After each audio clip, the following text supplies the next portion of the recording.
వేణుస్వామి మంచోడు అని చెబితే ఎవడు చూడడు. వేణుస్వామిని తిడితే 5 లక్షలు చూస్తారు. 5 లక్షలు అంటే కనీసం 30,000 రూపాయలు అంటే నాకు తెలియదు సరిగా ఒక జీతం వెళ్ళిపోతుంది కదా.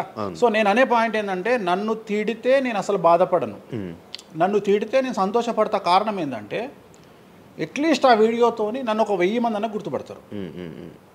ఇప్పుడు ఆస్ట్రాలజీ పరంగా నాకుండే గుర్తింపు నాకుంది, నేను కాదనను. కానీ ఇంకా నా గుర్తింపు నేను పెంచుకోవాలంటే ఎట్లా పెంచుకుంటా, నాతో అయిపోయింది. ఇంతకంటే నేను ఏం చేయలేను. ఇక నేను మ్యాక్సిమం చేసేసిన ఆస్ట్రాలజీలో.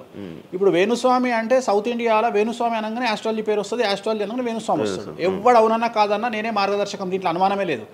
కానీ ఇంతకంటే నాకు ఇంకేదో కావాలి అంటే నేను డబ్బులు. ఇప్పుడు మీరు నా దగ్గరకు వచ్చిర్రు, ఎక్కడైనా నా నేమ్ ప్లేట్ మీరు చూసిరా?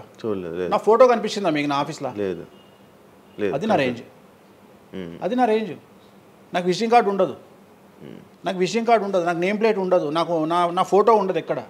అమ్మవారి ఫోటోలు, వెంకటేశ్వర ఫోటోలు తప్ప నా పర్సనల్ ఫోటోలు నేను ఎక్కడ పెట్టుకోను. మీరు నన్ను వేణుస్వామి కాదు ఎల్లయ్య అన్న నేను యాక్సెప్ట్ చేస్తాను.